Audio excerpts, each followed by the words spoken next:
The gold frame was cool against my fingertips. It was the last photo Robert and I had taken together, on our 35th anniversary, just 3 months before the doctors found the shadow on his lungs. In the picture, his arm is wrapped tightly around my waist, his smile as wide and honest as the Montana sky we were standing under. My own smile is smaller, a contented curve of the lips, my eyes fixed on his. I was happy. Not just happy, but secure. I was one half of a whole, a partnership forged in lean years and cemented in comfortable ones. We had built everything from nothing, a small construction business, a sturdy brick house, a life defined by quiet dignity and mutual respect. We were a team. When he died, I didn't just lose my husband, I lost my teammate, my witness, the only other person who knew the exact cost of the life we had made. The silence he left behind wasn't empty, it was heavy, weighted with memories and unspoken conversations that now had nowhere to go. I kept the house just as he liked it. The leather of his favorite armchair is still supple from the polish I use every Tuesday. His reading glasses are on the nightstand. It's not that I'm waiting for him to come back. It's that erasing him would feel like erasing myself, erasing the foundation upon which my entire adult life was built. A life that now felt like it belonged to someone else. My son, Ethan, and his wife, Amelia, certainly treated it that way. I looked away from the photograph, the reflection of my own tired face swimming over Robert's smiling one. My phone buzzed on the polished mahogany of the hall table. A vibration that felt less like a notification and more like a tremor, a pre-shock before the earthquake. It was Ethan. My heart gave a familiar, foolish little leap. Maybe he was calling to invite me for Sunday dinner. Maybe my granddaughter, Sophie, wanted to show me the new drawing she'd made. For the past year, the invitations had grown sparse, replaced by polite, flimsy excuses. Amelia was feeling under the weather. They had a last-minute engagement with friends from the club. Sophie had a swim meet they'd forgotten about. Each excuse was a small, neat cut, and I was bleeding out so slowly I barely noticed the accumulating loss. I told myself it was normal. They had their own lives, their own social circles. I was the relic, the quiet, graying mother who didn't quite fit in with their shiny, modern world. A world, I reminded myself with a familiar, bitter pang, that I had almost single-handedly financed. But hope is a stubborn weed. I picked up the phone. It wasn't a call. It was a text. The little white bubble on the screen seemed to glow with a strange malevolence. My thumb hovered over it, a sudden, cold dread coiling in my stomach. This felt different. Final. I opened it. The words were stark, stripped of any familiar warmth, as clinical as a surgeon's report. On-screen text, please stay away for a while. My wife feels uncomfortable around you. I read it once. Then twice. My breath caught in my throat, a sharp, painful hitch. Uncomfortable, the word echoed in the silent hall. What a soft, polite, devastating word. It wasn't angry or upset, it was worse. It was a dismissal. A social disease you quarantine yourself from. I was an inconvenience, a piece of grit in the otherwise smooth machinery of their perfect life. I sank onto the bottom step of the staircase, the phone clutched in my hand, the screen still glowing with those 15 brutal words. My mind flashed back to Amelia, just a few weeks ago, at a rare family gathering I'd been permitted to attend for Sophie's 10th birthday. Amelia, dressed in a silk blouse the color of champagne, had floated around the expansive, professionally landscaped backyard of her home, a home whose down payment I had provided as a gift, air-kissing her friends and laughing her tinkling, theatrical laugh. I had been sitting on a wrought iron bench, watching Sophie open her presents. I'd given Sophie a set of professional-grade watercolors and thick, creamy paper, a gift she'd specifically asked for. When she opened it, her face lit up. She ran to me, wrapping her small arms around my neck. "Thank you, Grandma. It's the best one." Amelia had drifted over, a tight smile on her face. "That's lovely, Mom," she'd said, her eyes flicking over the art supplies. "Though I'm not sure where we'll put all the mess later." I overheard her talking to another mother from the country club. "Ethan's mother is very traditional," she'd said, the pause pregnant with meaning. "She doesn't quite get our lifestyle." I felt the heat of shame creep up my neck. I wasn't just traditional, I was the tradition. I was the old money, so to speak, even if it was just hard-earned, carefully saved money from a lifetime of labor. My money, Robert's and my money, was the invisible scaffolding holding up their entire lifestyle. Without it, their beautiful house of cards would collapse into a pile of debt and delusion. And I was the one who made her uncomfortable. The irony was so thick it was suffocating. I stared at the text, the letters blurring through a sudden film of tears. It wasn't just a message. It was a termination notice. My role as mother, as grandmother, as family, had been officially declared redundant. The initial shock gave way to a cold, heavy ache in my chest, the kind of grief I hadn't felt since Robert died. But this was different. This wasn't a clean loss from an act of God, this was a grimy, deliberate betrayal. I closed my eyes and the numbers started scrolling behind my eyelids, a mental ledger I had kept for years, each entry a testament to my own foolish, boundless generosity. It started with the wedding. Ethan and Amelia wanted a storybook affair, something out of a magazine. Robert was still alive then, though already slowing down. "Let the boy have his day, Ellie," he'd said, his voice raspy but warm. "We worked for this. To see him happy, so we paid. We paid for the historic venue with the cascading ivy walls, the 5-course meal for 200 guests, Amelia's dress that cost more than my first car, and the week-long honeymoon in Bali. The total came to just over $78,000. We told ourselves it was a one-time thing, a launch into their new life. We were wrong. It was just the initiation fee.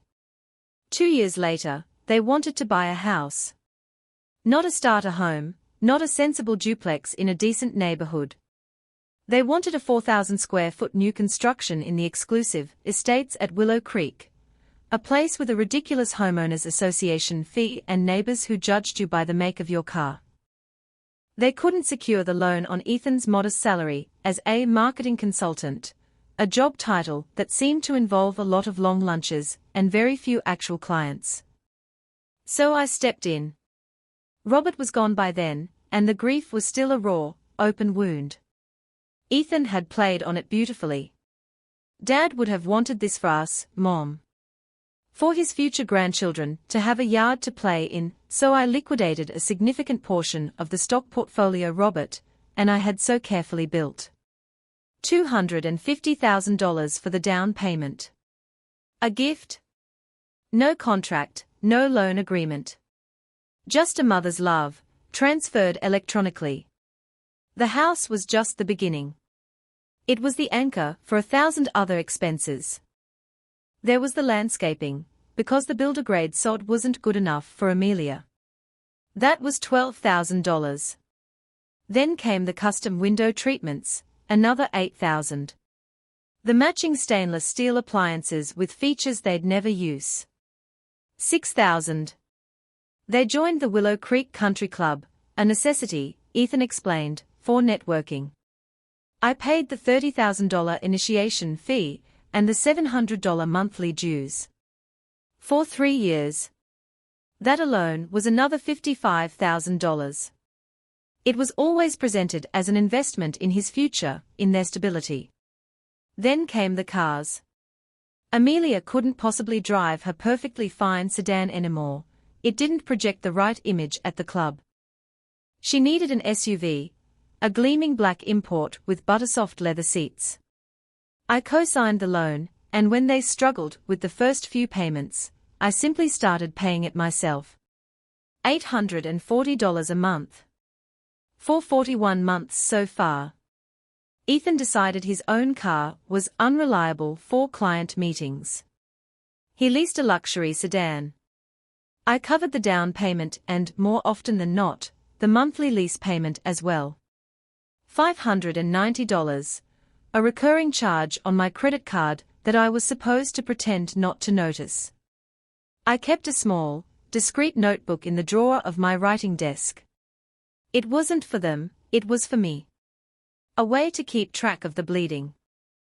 I called it loans and gifts, but I knew every entry was a gift, because they had no intention of ever paying any of it back. Each withdrawal was a small act of self-erasure. I was subsidizing a life I wasn't welcome in.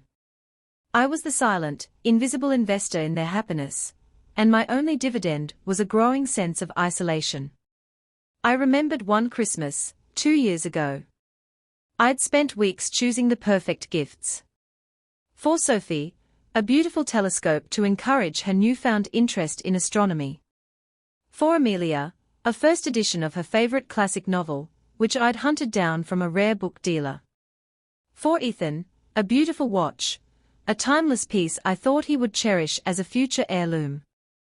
I arrived on Christmas morning, my arms full.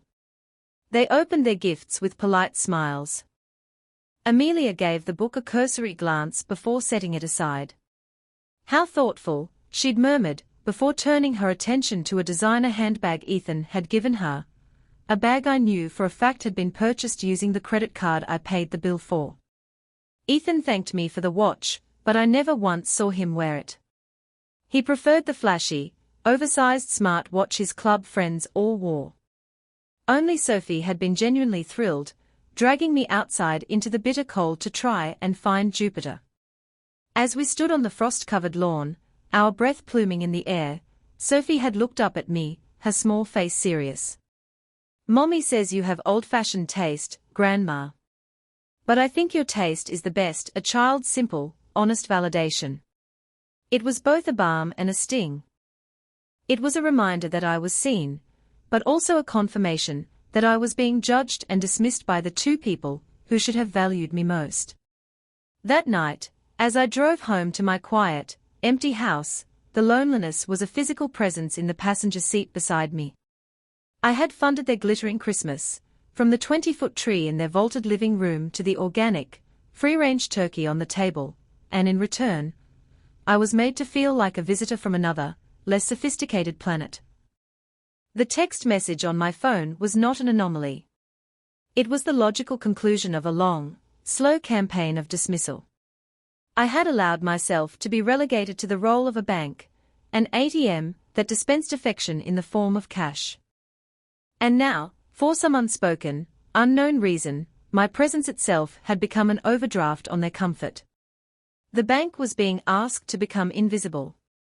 The cold from the marble floor seeped through my clothes, a deep, penetrating chill that mirrored the ice forming in my veins. My mind, which had been a swirl of hurt and confusion, began to settle. The fog of grief was lifting, replaced by a hard, crystalline clarity. It was the kind of clarity that comes after a long illness, when you wake up one morning and the fever has finally broken.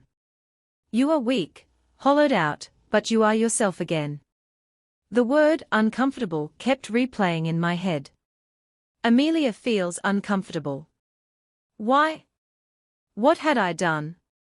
I retraced my steps over the last few months, every interaction, every conversation. I had been nothing but accommodating. I learned to text instead of call. I never dropped by unannounced. I always brought a gift, usually a lavish one, for their home or for Sophie. I was careful to compliment Amelia on her decorating, her hosting, her parenting, even when I found it all a bit cold and performative. I had walked on eggshells for so long, I'd forgotten what it felt like to stand on solid ground. What had changed? The only recent event of any significance was my meeting with my financial advisor, Mr. Davies, 2 weeks ago. It was our standard annual review. He had laid out the statements on his large oak desk, his expression carefully neutral. "Eleanor," he had said, his pen tapping on a column of figures representing my withdrawals. Your liquidity is decreasing at a significant rate. The principal of your portfolio is down 22% over the last 5 years, and that's in a bull market. At this rate of expenditure, you will need to start selling assets, possibly even this house, within the next decade to maintain your current contributions. He didn't say contributions to Ethan, he didn't have to. We both knew where the money was going. I had left his office in a daze. A decade. It sounded like a long time, but it wasn't. It was the horizon, and it was approaching far faster than I had realized. I had always imagined myself living out my days in this house, the house Robert and I had filled with love and laughter. The thought of selling it, of leaving the place where my memories lived, was a physical blow. That evening, I'd had my weekly video call with Sophie. She was in her bedroom, a frilly pink canopy over her bed that I knew Amelia had chosen. My granddaughter, however, had taped drawings of planets and rockets all over the walls. She was showing me a story she had written for school, her face earnest and proud. In the background, I heard Ethan and Amelia talking in the hallway. Their voices were muffled, but I caught snippets. Has to be a limit, Ethan was saying, his voice tight with frustration. She can't just keep it all locked up. Amelia's reply was sharper. It's your inheritance, Ethan. It's for us. For Sophie. You need to talk to her. Make her understand her responsibility. A cold dread had washed over me. My responsibility.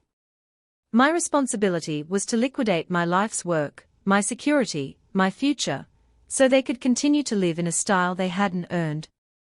They weren't just taking the money, they were expecting it. They were planning for it. My future was a line item in their budget. The conversation I'd overheard, combined with Mr. Davis' warning, had planted a seed of unease. I hadn't said anything to Ethan. I didn't know how. How do you confront your own child about his breathtaking entitlement? How do you explain that your love is not a blank check? I had decided to wait, to think, to come up with a plan. But it seemed they had their own plan. And it began with pushing me away.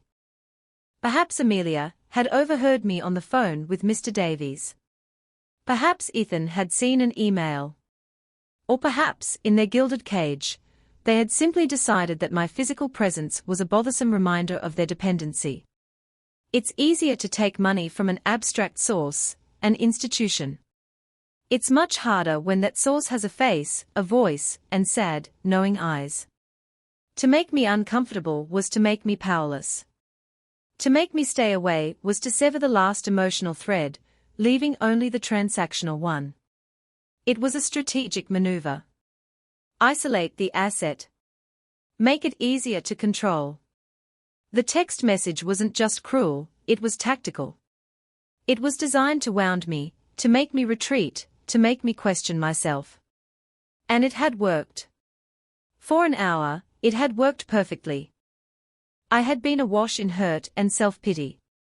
But now, sitting on these cold stairs in this quiet house, something else was taking root. A slow, burning anger. Not a hot, shouting rage, but a cold, deep, industrial fury. The kind of anger that fuels furnaces and forges steel. Robert had always said I had a spine of iron, that I was the strong one, the one who never bent. I had forgotten that about myself. For years, I had been pliant, accommodating, soft. I had bent myself into a shape that was convenient for them, until I was almost unrecognizable to myself. They thought they were pushing away a weak, lonely old woman. They had no idea, they were pushing on a lever that was about to shift the entire foundation of their world. I stood up, my knees cracking in protest. I walked back to the hall table and picked up the phone. I looked at the text one last time. Please stay away for a while. My wife feels uncomfortable around you. A small, bitter smile touched my lips. Okay, Ethan, I whispered to the empty house. Message received. I'll stay away. All of me. My first call was not to Ethan. Responding to his text would be playing his game, on his terms. My emotions were still too raw, too close to the surface. A conversation with him would devolve into tears and accusations, and I would end up apologizing for a crime I didn't commit. No, my first call had to be strategic. It had to be the first move in a game I was only just now realizing I had to play. I went into Robert's study, a room I usually kept closed. The scent of old books, pipe tobacco, and his faint, lingering cologne still hung in the air. It was a room of logic and plans. His heavy oak desk was my fortress. I sat in his chair, the worn leather sighing under my weight. For a moment, I let the quiet strength of the room settle me. Then I picked up the heavy, old-fashioned telephone receiver and dialed the number for Mr. Davies, my financial advisor. It was after business hours, but I had his personal cell number for emergencies. This, I had decided, qualified as a financial emergency of the highest order. He answered on the second ring, his voice crisp and professional, though I could hear the faint sound of a television in the background. "Eleanor, is everything all right?" he asked, a note of concern in his voice. "Everything is about to be, David," I said, and I was surprised by the steadiness of my own voice. "I'm calling about our conversation from 2 weeks ago. About my rate of expenditure. I've decided to make some significant changes." I could almost hear him sit up straighter. "Oh," he said. "I'm listening." First, I began, looking at a blank notepad on the desk, though the plan was already crystal clear in my mind. "I want you to immediately cancel the automatic payment of $700 to the Willow Creek Country Club. It will no longer be necessary." There was a brief pause. "Done," he said. "Consider it stopped as of this moment. Second, there is a recurring charge on my primary credit card for a car lease, $590. I need that card number to be cancelled and a new one issued to me immediately. The reason given can be lost or stolen, I don't care." "Understood," he said. I heard the faint clicking of a keyboard on his end. "I can take care of that first thing in the morning. The current card will be invalid by 9 a.m. tomorrow, thank you. Third, and this is the most important part. I want to restructure my accounts. Ethan is currently a co-signer, or beneficiary, on several of my liquid asset accounts. I want his name removed from every single one. I want to set up a new primary checking account at a different bank, and I want you to initiate a transfer of 90% of my liquid funds into that new account. The remaining 10% can stay in the old one for now. I want to be the sole and only signatory on this new account." The silence on the other end of the line was longer this time. When he finally spoke, his voice was softer, more human. "Eleanor, this is a very decisive course of action." "Yes, it is," I said simply. "Can it be done?" "Of course," he said, his professional tone returning. "It's your money. It will take a few business days to complete the transfers, but I can get the paperwork started tomorrow morning. I'll need you to come in and sign everything. I'll be there when your doors open," I said. My next call was to a real estate agent, a woman named Carol, who had a reputation for being aggressive and efficient. I had kept her card from a flyer I'd received in the mail. I explained that I was considering selling my home and wanted a market analysis done as soon as possible. She was practically vibrating with excitement through the phone line and promised to be there the next afternoon. Hanging up the phone, I felt a strange sense of detachment, as if I were watching a character in a movie. This woman, this decisive, cold-blooded planner, was she really me? The me who cried during television commercials and saved every crayon drawing Sophie ever made. But then I looked at my own phone, still lying on the desk, the screen dark. I didn't need to see the message again. It was burned into my memory. It was the fuel for this new, unfamiliar engine. This wasn't about revenge. It was about survival. It was about self-preservation. For years, I had been setting myself on fire to keep them warm. Now, I was simply putting out the flames. The final step for the evening was the most difficult, and the most symbolic. I walked upstairs to my bedroom, and opened the large cedar chest at the foot of my bed. Inside, nestled in tissue paper, were photo albums, baby books, and stacks of letters and cards. It was the museum of Ethan's childhood. I lifted out his baby book, the blue leather cover faded with time. My own handwriting, young and loopy, detailed his first word, dada, much to Robert's delight, his first step, his first tooth. I had poured my heart into this book. I had built a shrine to my love for him. With slow, deliberate movements, I took the book, carried it downstairs to the study, and placed it in an empty cardboard box I'd found in the closet. One by one, I gathered the artifacts of my maternal devotion, the framed photo of his college graduation I'd paid for, the silver rattle he'd once held, the little clay handprint he'd made in preschool. I packed them all away. I was not destroying them. I was simply deaccessioning them from the museum of my heart. They were no longer mine to cherish. They were his to reclaim, if he ever chose to. I sealed the box with packing tape. On the side, I wrote his name in black marker, Ethan. My house felt lighter already. The following week passed in a blur of methodical activity. I met with Mr. Davies and signed a mountain of paperwork, my hand steady as I looped my signature over and over again. My name: Eleanor Vance. Not Ethan's mom, not the family bank, just me. He handed me a new checkbook and a new debit card for an account at a bank Ethan had never even heard of. Holding them felt like holding a new passport. I met with Carol, the real estate agent. She walked through my home with an appraiser, their eyes wide with appreciation. Robert and I had maintained the house perfectly. The original hardwood floors were gleaming, the crown molding was pristine, the new roof we'd put on 3 years ago was a major selling point. Eleanor, this is a gem, Carol said, her voice hushed with reverence. The market in this neighborhood is on fire.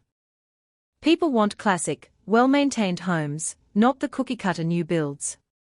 We can list this for a price that will, well, it will set you up very comfortably. I told her to draw up the listing agreement. I didn't sign it yet. It was my trump card, the one I would hold until the very end. The most painful task was dealing with Sophie. She called me twice, her small voice full of confusion. Grandma, why can't I come over? Mommy says you're busy. The lie was so casual, so cruel. Oh, sweetie, I am very busy right now with some grown-up things, I told her, the words tasting like ash in my mouth. But you know I love you more than all the stars in the sky, right? I know, Grandma. I love you too. I ended the calls quickly, before my voice could break. It was the only part of my plan that caused me real, gut-wrenching pain. She was the collateral damage, the innocent caught in the crossfire. But I had to believe that by saving myself, I was, in the long run, doing what was best for her too. I would not allow her to grow up thinking that love and relationships were purely transactional. The silence from Ethan and Amelia was absolute. Not a call, not a text.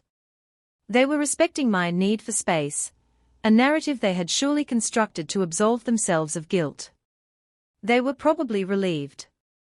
The uncomfortable old woman was staying away, just as they'd asked. They had no idea that her money was staying away with her. The first sign that the tremors were reaching them came 10 days after the text message. It was a Saturday morning. The day their country club dues were normally debited from my old account. I was sitting at my kitchen table, drinking tea, and reading a travel brochure about a cruise through the Norwegian fjords. My phone rang. It was an unknown number. I let it go to voicemail.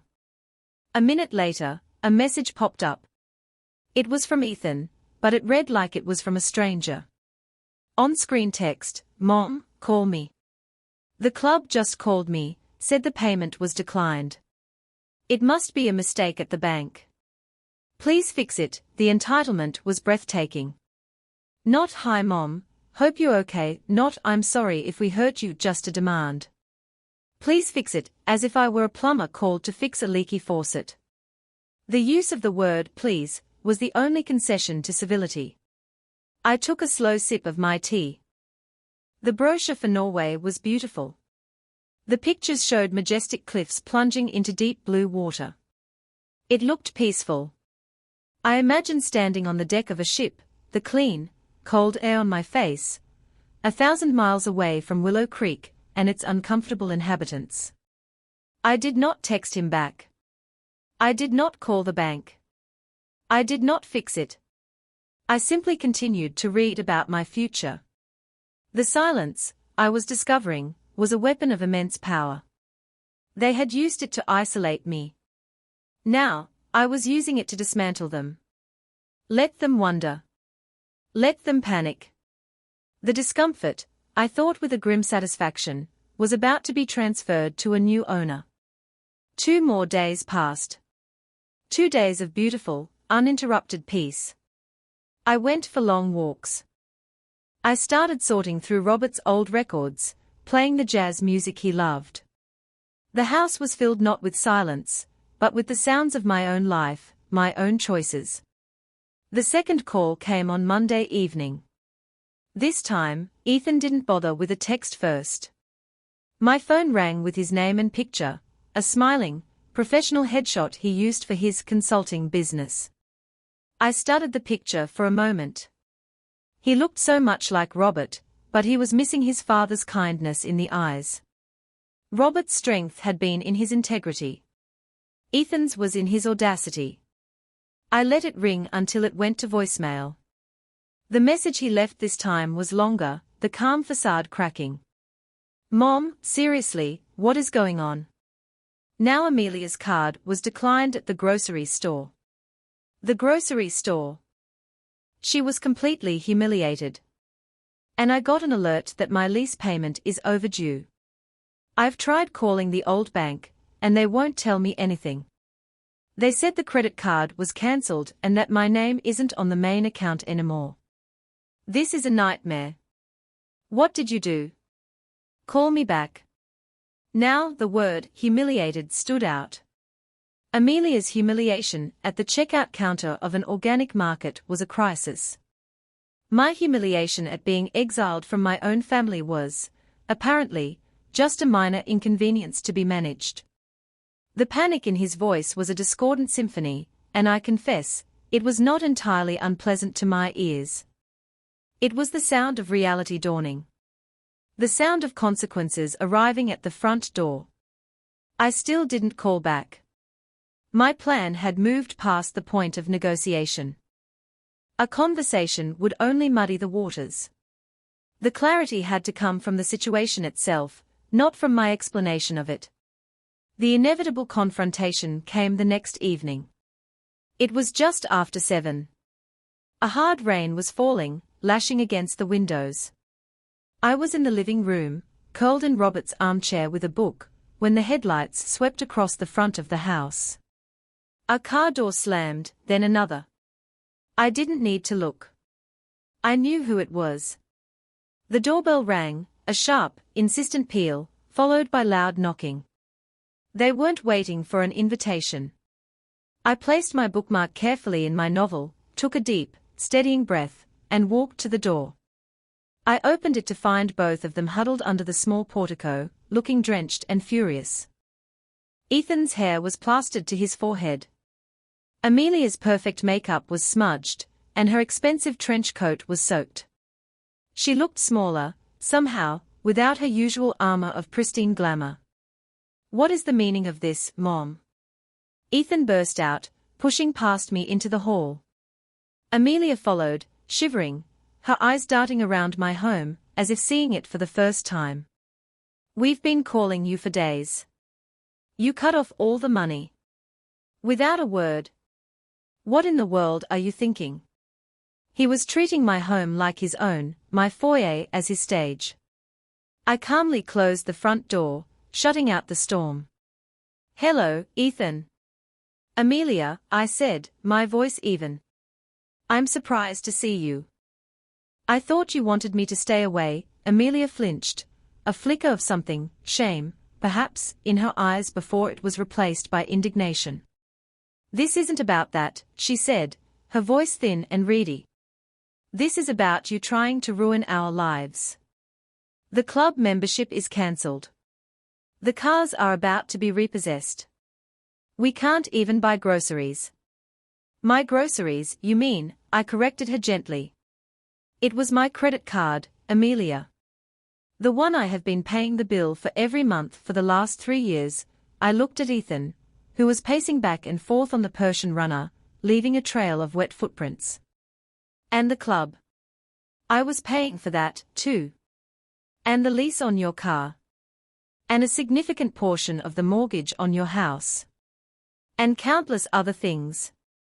I wasn't ruining your lives. I was funding them.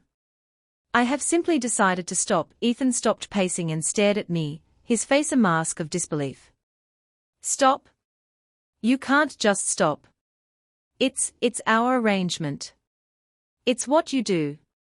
"You're my mother." "Yes, I am your mother," I agreed. "But I am not your bank. I am not your trust fund. And I am not a line of credit with no limit and no due date. I am a person. A person whose presence, I've been told, makes your wife uncomfortable." I turned my gaze to Amelia, who shrank back slightly. "That must be a terrible feeling, Amelia. To be so uncomfortable. I wouldn't want to cause you any more distress. So, I have removed myself. Completely. I am no longer a part of your financial life, your social life, or your personal life." As requested, the raw, unvarnished truth of it hung in the air between us. It was the first time any of us had spoken of the arrangement so plainly. It had always been hidden under layers of euphemism, helping out, a gift, an advance on the inheritance. Now, stripped bare, it was ugly. "This is insane," Ethan sputtered, running a hand through his wet hair. "This is because of that stupid text, isn't it? I knew I shouldn't have sent it. Amelia was just having a bad week. She's sensitive. You're taking things way too personally." The classic defense of the emotional bully: blame the victim's reaction, not the perpetrator's action. The old me would have crumbled. The old me would have said, "Oh, of course, I understand. I'm sorry I overreacted," but the old me was gone. "No, Ethan," I said, my voice as cold and hard as the rain outside. "I'm not taking it personally enough. I should have taken it personally when you asked for $250,000 for a down payment on a house you couldn't afford, and never once offered to pay a penny of it back. I should have taken it personally when you used my money to fund a country club membership you used to exclude me. I should have taken it personally when my Christmas gifts were tossed aside like trinkets while you celebrated with things bought on my credit. The text wasn't the start of it, Ethan. It was just the end. It was the moment I finally understood. My value to you is not in my love, or my wisdom, or my presence in my granddaughter's life.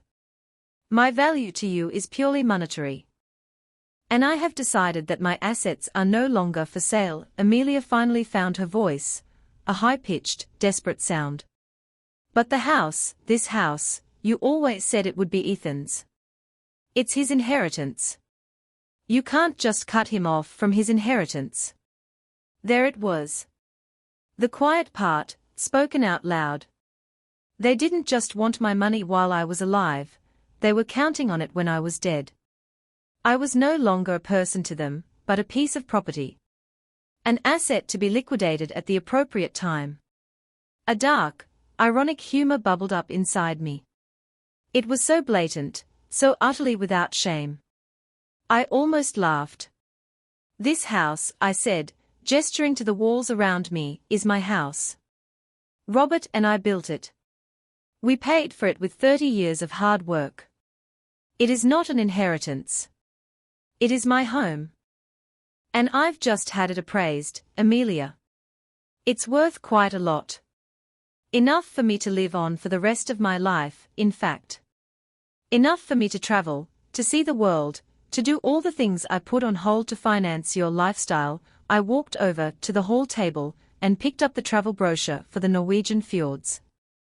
I held it up. I'm thinking of starting here. Their faces crumpled.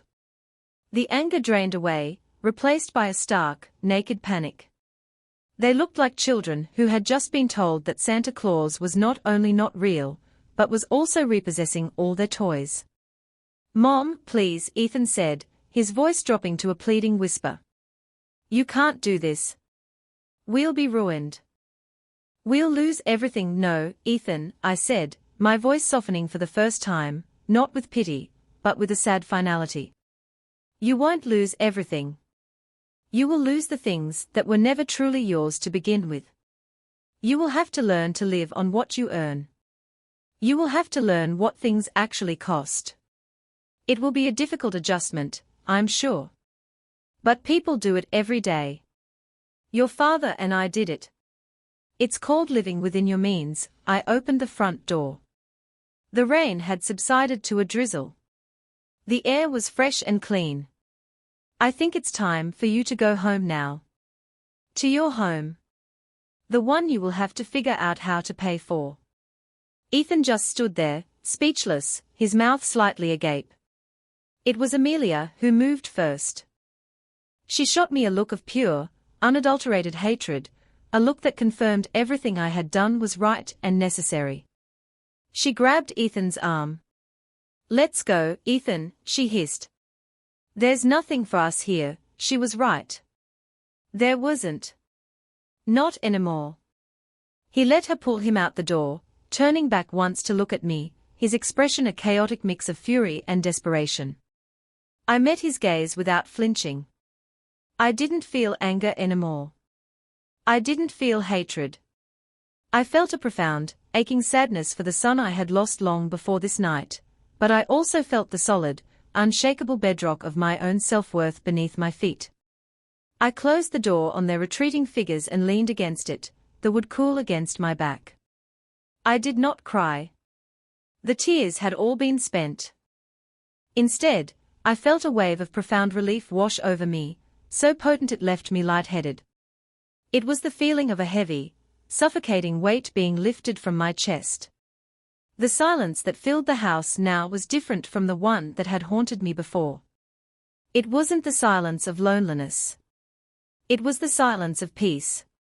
The silence of sovereignty.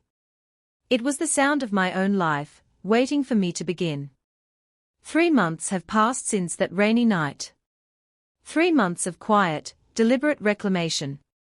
Carol, true to her word, listed the house. It sold in 4 days for 20% over the asking price after a fierce bidding war. The closing was swift and clean. I packed up the essentials, my books, Robert's chair, the photo albums I had rescued from the box marked Ethan, and the gold-framed picture of our last anniversary. Everything else, the heavy furniture, the decades of accumulation, I let go.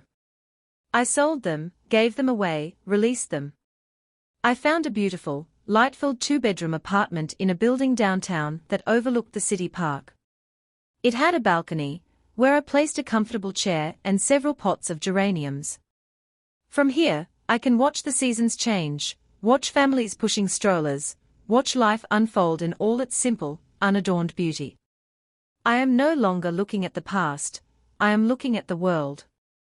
I heard, through a distant cousin who can't resist gossip, that Ethan and Amelia were forced to sell their house in the estates at Willow Creek. They couldn't afford the mortgage and the property taxes without my subsidy. The bank that held the loan on Amelia's SUV repossessed it. They moved into a small rental apartment on the other side of town. Ethan, I'm told, has had to find a real job, one with verifiable hours and a steady paycheck. I feel no triumph in this knowledge, only a distant, clinical sadness. Their crash was not my goal. My freedom was. Their struggle is the natural consequence of their own choices, A debt to reality that has finally come due. My only contact with that part of my life is Sophie. After a month of silence, a letter arrived, addressed to me in a child's careful cursive. There was no return address on the envelope. Inside, on lined school paper, she had written, "Dear Grandma, I miss you. Mom and Dad are fighting a lot. They are sad about money. I hope you are not sad. I am still using the watercolors you gave me. I painted a picture of a star for you. I love you." From Sophie. Tucked inside was a beautiful, swirling painting of a single, bright yellow star in a dark blue sky. My star. I wept when I read it, but these were different tears. They were tears of love, of connection, of hope that this one pure bond might survive the wreckage. I wrote back to her, sending the letter to her school, a small act of circumvention I did not feel guilty about. I told her I missed her too, that I was not sad, that I was on a new adventure.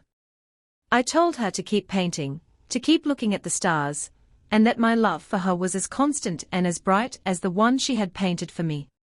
We write to each other every week now, our own secret, sacred correspondence. It is enough. Last week, I booked my ticket. A 21-day cruise. Not to the Norwegian fjords, I've decided to save that for the autumn. This one is to the Greek Isles. I've never seen the Aegean Sea. I've spent the last few days buying things I've never allowed myself, a stylish new suitcase, a pair of elegant linen trousers, a wide-brimmed sun hat. Yesterday, my new passport arrived in the mail, crisp and clean.